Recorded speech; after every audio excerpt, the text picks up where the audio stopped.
Okay, so we're going to cover internal calculators. Okay, we're going to map out kind of decision making. All right, we're going to put a lot of time and effort into what kind of reflects and goes into the inputs for decision making. How many decisions do you think you make per day? It's a big question. But we're going to map out these brain regions here. These are pretty common brain regions that we cover, but I'm going to kind of generally speak on these brain regions, but then I'm going to add in layers of what it means for the autistic phenotype. Okay, so one thing to know is the brain is a prediction machine, right? And it's a metabolic bank accountant. How much energy do I have on board? How much can I allocate? Because my goal is to conserve the energy. So, based off of this situation that I'm in, what areas do I need to activate and inactivate to satisfy my kind of goal, satisfy the requirement of the living organism in this environment, in this situation? Okay, the brain is a prediction machine and it is a metabolic bank accountant. And another thing to understand is you are not reacting to the world around you. You are reacting to the predictions you have about the world and the situation around you. That is a major thing. You're reacting on your predictions of the environment because we're going to talk a lot about predictions and errors because that's a major thing with learning. So if you go into neuroscience or if you go into like learning theory, you can look at prediction, error. Errors are huge for learning. But prediction error is what happened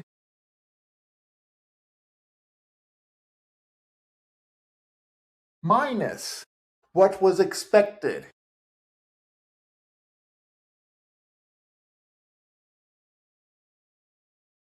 Prediction error is huge. And you can even break it down if you want to research it. Reward prediction error or aversion prediction error.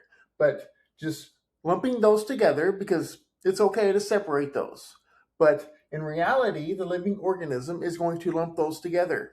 So we're just going to call it prediction error. What happened in your life, what happened in that situation versus or minus what was expected to happen. And then that delta will mean a lot of different things.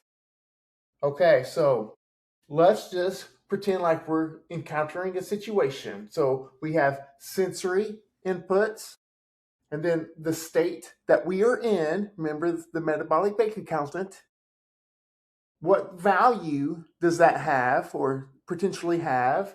And value, there's an equation that goes into value. How much control of the situation do I have, or how much control is needed? And then the action. What kind of policy am I undergoing as a living organism here? Okay. Prediction is heavily involved with the sensory. And then the prediction of the sensory plus your state.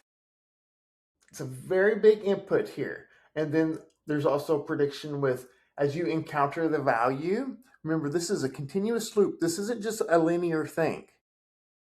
So prediction is involved with the value as well, and then how much control do you have navigating this situation? Because we're going to talk about adaptive responses. Because we have a good episode with the Insula and the ACC about adaptive responses and who leads the way, and then the action that you're doing and what kind of policy is that creating for you as a living organism, because that will update our beliefs. You have core belief systems, your phenotype, who you are as a person, or said differently, your personality. Okay, so this is what we're going to talk about. There's a lot of biological energy here.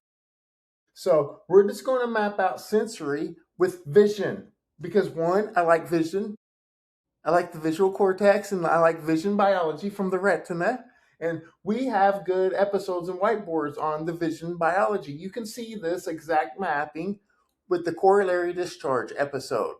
And then you can also see it with the superior colliculus episode that we mapped out how easy it is to understand eye gaze for the autistic phenotype. Okay, because we have the frontal eye fields here as well. Okay, so we map this out. Retina will send two pathways for vision. Okay, one is to the lateral geniculate nucleus, which receives about 85 to 90% of the fibers. Lateral geniculate nucleus. And then it will send information to the visual cortex, V1. If you remember, visual cortex will work back inward. But 10 to 15% of the retina's fibers will go to the superior colliculus. The superior colliculus is huge, okay? Because this is that machine-like structure that will just bias your attention to the environment without you understanding it's happening. It's very powerful. And then it will speak up to the medial dorsal part of the thalamus here, which is an executive relay station. It's good for coordinating. And then to the frontal eye fields. Okay, if you remember the corollary discharge episode, this is also sending the corollary discharge. And then the frontal eye fields will speak over to the parietal lobe. Okay, there's two subdivisions here of the parietal lobe that are a region of interest. The lateral intraparietal and the intraparietal sulcus. Okay, remember the parietal is where kind of sensory integration is happening. And then in this very initial, before you even make the eye gaze, remember that's what we're mapping out here. If you remember the corollary discharge episode. And then the parietal will speak back down to the thalamic reticular nucleus here. You should know it by now. If not, this is protective shell. It's a shell protecting the thalamus because the thalamus here is a workhorse. It's a major workhorse here, so it needs help filtering out unrelated and unwanted stimulus, sensations. And then it will go back to the lateral geniculate, and the parietal will also speak to the V2. It will bypass V1. Remember, this is all happening before the eye contact. This starts about 60 milliseconds before eye gaze. Okay, and then it will send this corollary discharge map for a prediction, more prediction. And then once you make eye contact, once you have attention to the environment, you're sending your spotlight of attention to something in the environment. Doesn't matter if it's social or if you're reading, if you're stuck on a topic or subject, like a lot of autistic phenotypes are. This is happening. Remember, we drew this out. But if you want to sustain your eye contact, if you want to sustain your attention, this will also run back. And it will help the frontal eye field say, stay here. Keep your eye contact here. And it will also, remember, the frontal eye field has a bidirectional signal to the medial dorsal thalamus and the superior colliculus, okay? So this is receiving the sensory information via vision. What happens next? Okay? But for the autistic phenotype, you know, because of this is all about sensory processing here, essentially. Sensation to perception, essentially the same thing. For the autistic phenotype, this information is coming fast and hard. It's heightened. Okay, so a lot more information is coming in for the autistic phenotype and at more intensity, those higher gamma versus beta and low gamma for the so-called typicals. And this is where a lot of attention to detail is happening, okay? And visual thinking is happening in large part of this visual cortex and all that information coming in, and a little subdivision of the parietal called the precuneus. which is also involved in the default mode network. It's in the posterior part of the parietal. But we're not going to go there right now. But you need to know that because of what we're going to map out here. So now that something is selected in the environment, what situation is this? What situation am I in? So we introduced the orbitofrontal cortex right here, which is right here. Orbitofrontal cortex is right here.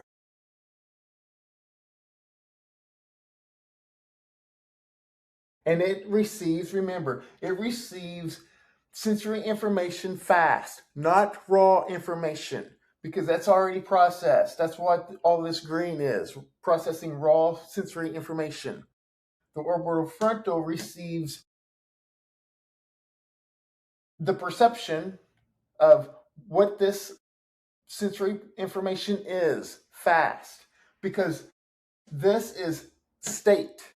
This is all about what state are you in, and state is a very good spectrum. We can use the word spectrum for all of our internal states. That's a better use of the word spectrum. The autism spectrum is very questionable. So this is state. What state are you in? Not region, not like location, not like Indiana or California or New York. What bodily state are you in?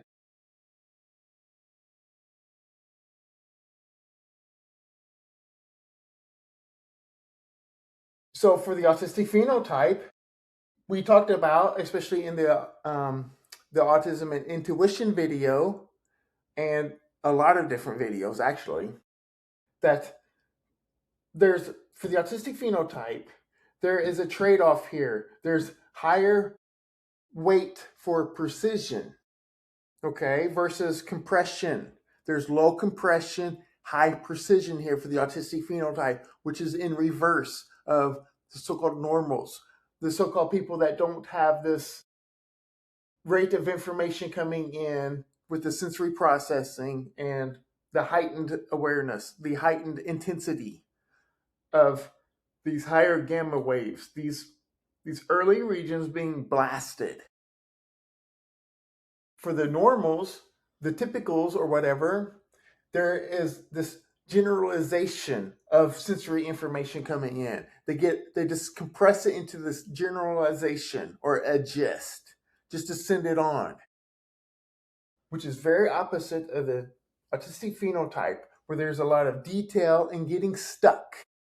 The autistic phenotype has a tendency to get stuck and just pay attention to very precise details of the environment. But that is a strength for learning. I've been on this kick about how autistic phenotypes and the biology that gives us autism allows us to have this accelerated learning. Small differences in the environment, though, can be picked out. It's noticed by the autistic phenotype. That's a lot of pattern recognition here. Learning can become so exceptionally fast and stable because I've also talked about, especially in the visual thinking episodes, that there's a lot of databases being built, different catalogs for different categories. Okay, remember the episode, there's 2 episodes on visual thinking alone, and one is talking a little bit about weak central coherence, which is kind of machine learning.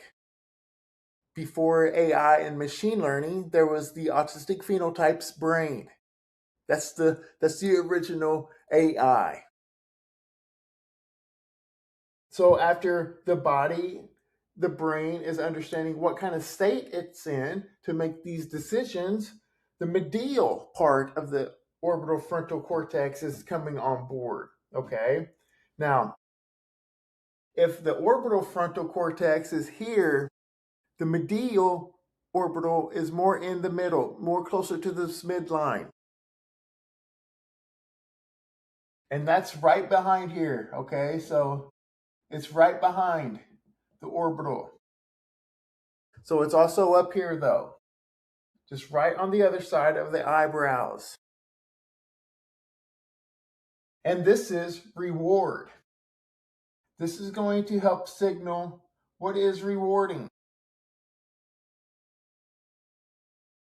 This current experience that I'm in for the specific living organism in the specific time, that will determine how much this reward, potential reward, is from the environment, or if it's learning a task, learning a topic or subject.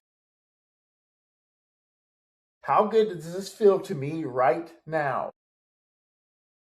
If state inference is less socially compressed, social reward may be automatically, it might dominate the valuation.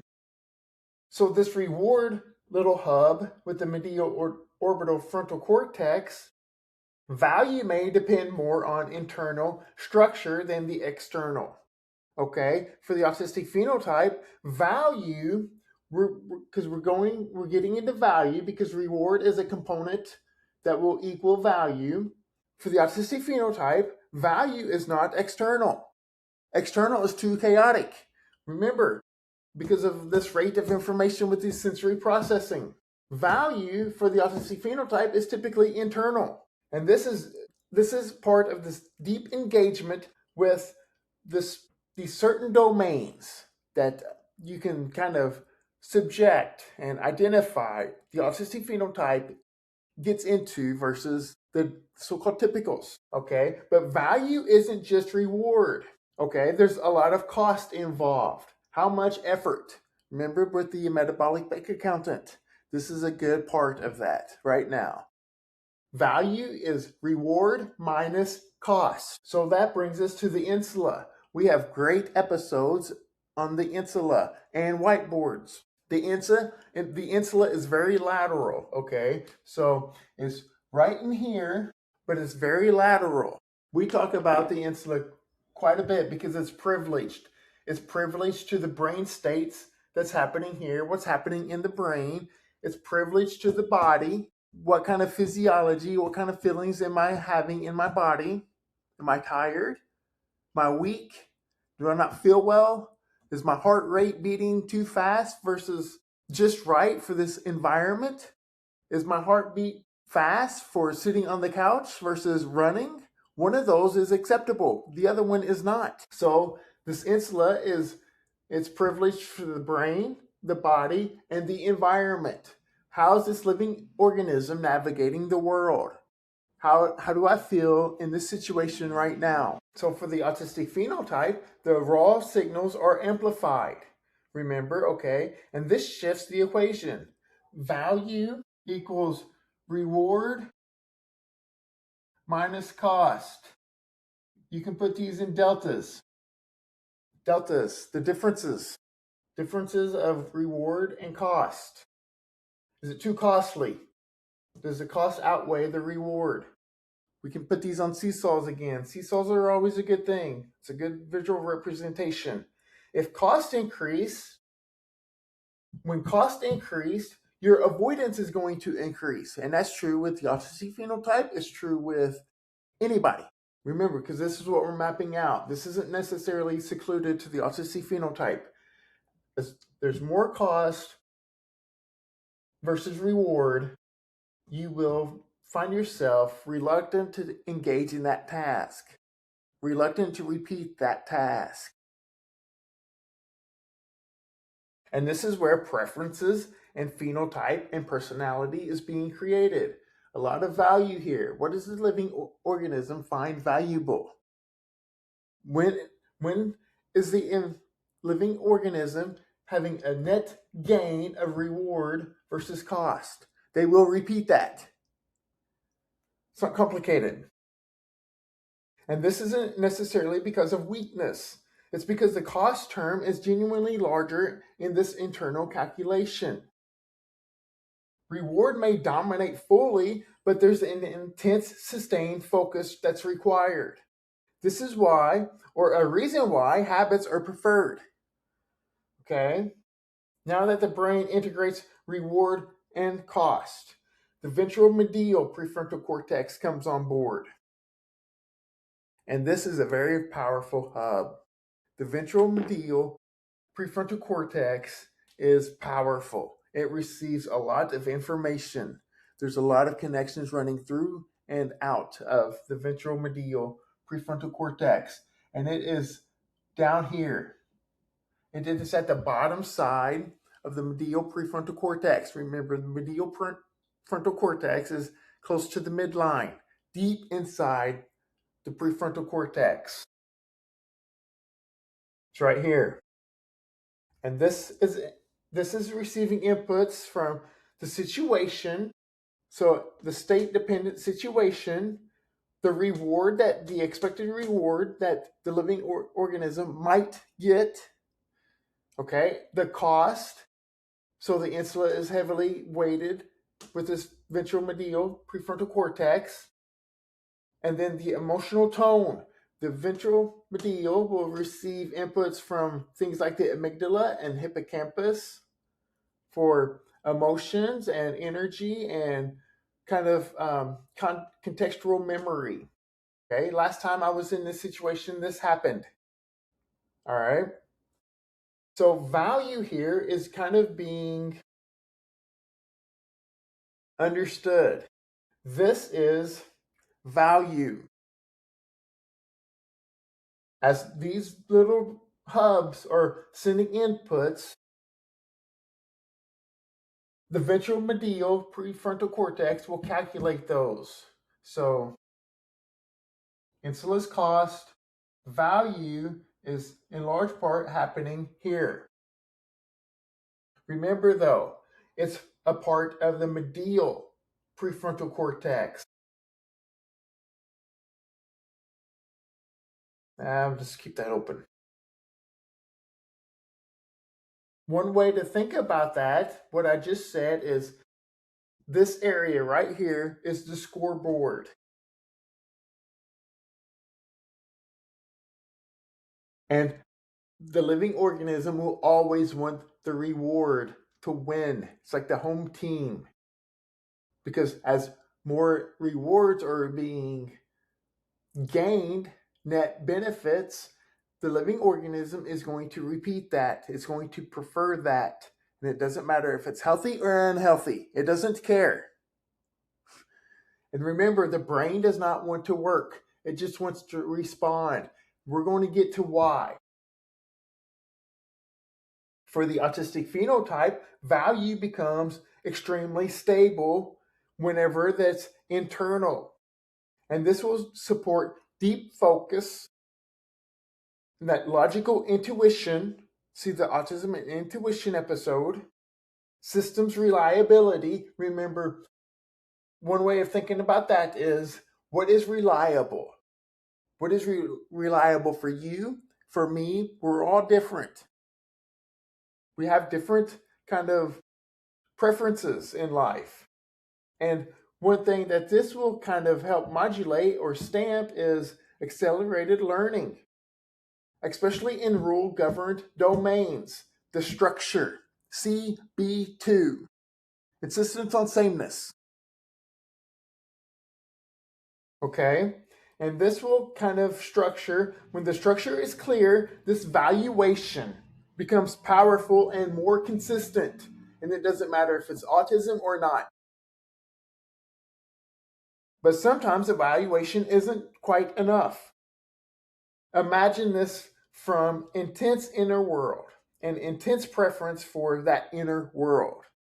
And know the so-called default mode network. Remember that I provided a large hub for the default mode network right there.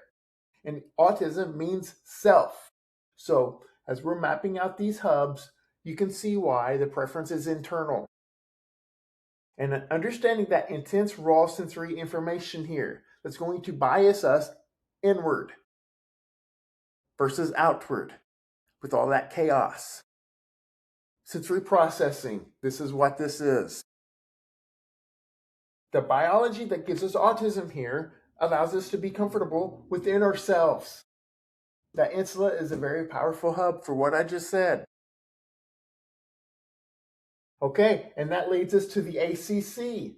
The ACC and insula and the medial prefrontal cortex are all powerful regions. Remember, the anterior cingulate cortex is also in the medial prefrontal cortex. And it's very medial. And it's also right through here. The cingulate is very powerful because it's wrapping around white matter tracts. This is your controller. The ACC will tell you how much control that it's going to need and put forth. All right. The ACC is very powerful. It monitors very powerful things. So roles of the ACC is conflict monitoring, monitoring uncertainty. All right. And it's how much effort and cost is associated with this. Risk reward. It's evaluating risk and reward quite heavily. And error detection. That's a huge part of learning. Error detection. And what do you do with those errors? Do you analyze them? Do you accept them? Or do you kind of project them out or kind of spin up reasons of why those errors happen? And those will always be external. Mostly. If you do internalize those errors, you might have a lot of negative self-talk.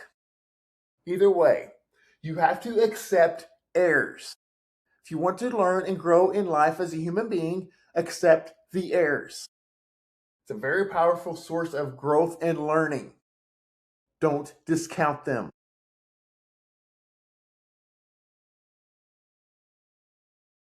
So the ACC is kind of help modulating. Is it worth thinking harder? Is it worth performing harder for this outcome? Remember, we have a very good early episode of the podcast. The medial prefrontal cortex leads the way. And in large part, the ACC is doing that. It's helping lead the way. One thing to know that the ACC and the insula is part of the salience network, okay? Where do you spend your spotlight of attention? And now you can understand why. Because of the cost involved, it's regulating how much cost does the living organism need to give up for this environment, for this task, for this sensory information.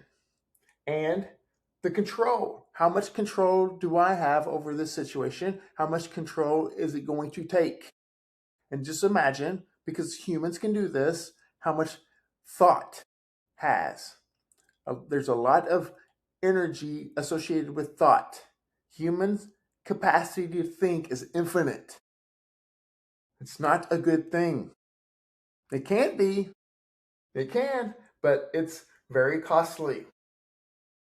So now that we've understood state, reward, cost, value, and how much control, the action happens. The action will now happen. Remember, the dorsal striatum of the basal ganglia's inputs. Motivation lives here.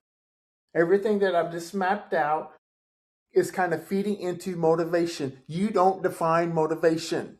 I hate to tell you. You don't define it. Your central nervous system and who you are, based off of these beliefs and phenotypes, if you reverse engineer this and understand your value, defines motivation. Remember, accept these errors and get out of your own way if you want to grow in life. Okay, so that leads us to the dorsal striatum, where motivation lives. And this is part of the basal ganglia. Okay, and it's right through here. What color? Orange. It's right through here for the caudate. The caudate will circle all the way down, and then the amygdala will branch off of the caudate. The caudate is very large. It has a head and a tail, and then at the end of it is the amygdala. Also a part of the amygdala is the stria terminalis, which is also kind of this circular thing. It's kind of U-shaped thing. But laterally you can see the basal ganglia episodes. We have a lot of episodes and even whiteboards to explain this. The basal ganglia is very powerful. But laterally here is the putamen. I'm going to have to cover up the thalamus here, but the putamen is very lateral, okay? These two little nuclei here is what is our action selection. The ACC is heavily involved in action selection too, but the inputs coming in to the dorsal striatum will determine your movement.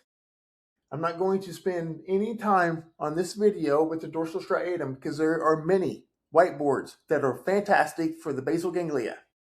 So the main thing here is understand this is where action and policy is living, okay? Because these inputs coming into the dorsal striatum will select your action.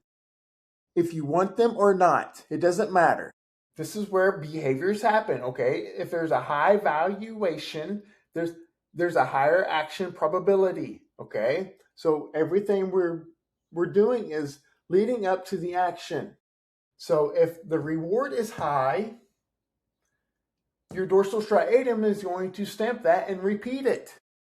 This is why things like addiction are huge in the dorsal striatum and the ventral striatum, the nucleus accumbens. This is why whenever the living organism likes things, it's going to repeat those. And that's why habits are formed. We are precisely building habits at this point. All of this build up to this point. Remember, these connections and regions are building a summary. And the living organism and the dorsal striatum is going to accept that summary as repeat.